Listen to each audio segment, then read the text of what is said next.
Hi bro, hi sister, பிரைஸ்லாட். இன்னைக்கு நான் பேச போகிற வார்த்தை ரொம்ப கஷ்டமானது தான். ஆனால் ஆண்டவர் சொல்கிறாரு, என் அன்பு மகனே மகளே, அந்த வார்த்தையின்படி நீ வாழ்ந்தா அதுதான் எனக்கு இஷ்டமானது அப்படின்றாரு. புரியுதா பிரதர் சிஸ்டர்? டே, நீ என்ன சொல்கிறேனே புரியல. வார்த்தைக்குள்ளே போயிட்டு அந்த வார்த்தை என்னன்றதை சொல்ல அப்படின்னு சொன்னீங்கன்னா, நான் வார்த்தைக்குள்ளே போயிட்டு மீதி காரியங்களை தெளிவுபடுத்துகிறேன். என்னை மறைச்சு அவர் வெளிப்பட விசுவாசிக்கிறேன்.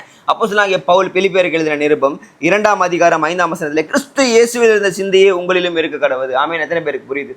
அவருடைய சிந்தை நமக்கு இருக்குமா அப்படின்னா கண்டிப்பாக கிடையாது. ஓகே, அவர் ஒரு கணத்தில் அடிச்சா மறு கணத்தை காட்டு. ஒரு மைல் தூரம் இருந்தாலும் இன்னும் கூட போ, தன்னை தான் தாழ்த்துறவன் தான் உயர்த்த போடுவான். தாழ்மையா இருங்க அப்படின்றாரு. பாவம் பண்ணாதீங்க, அக்கிரமம் பண்ணாதீங்க. ஏன்னா நான் உங்களுக்காக வாழ்ந்து காட்டிட்டு போயிருக்கேன்.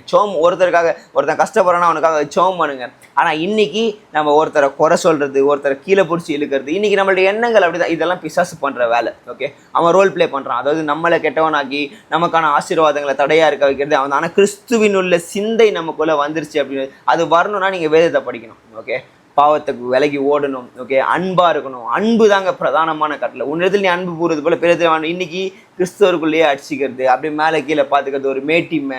So many things I will watch. ஒருவேளை அந்த மாதிரி காரியங்கள் உங்களுக்குள்ளே இருந்ததுன்னா உடனே கிளியர் பண்ணுங்க. எனக்குள்ளேயும் இருந்தது. அதை கிளியர் பண்ணதுக்கு அப்புறம் தான் வாழ்க்கையில் அடுத்த கட்ட காரியங்களுக்குள்ள மூவ் ஆன் பண்ணுறதுக்கு ஆரம்பித்தேன். கர்த்தருடைய ஆசீர்வாதங்களை பெற்றுக்கொள்ள ஆரம்பித்தேன். உங்களுக்கு நிறைய ஆசீர்வாதங்கள் டிலே ஆகுதுன்னா அதுக்கு இதுதான் காரணம். உடனே பண்ணுங்க. கிறிஸ்து இயேசுவினுடைய சிந்தையை உங்களுக்குள்ள தயத்துக்குள்ள ட்ரை பண்ணுங்க. புரியுதா? பொருளை திறமை தெளிவாக புரியுது. எந்த நாள் இல்லை காமிட்டு படத்திற்கு சொத்துற மாமன். Love you.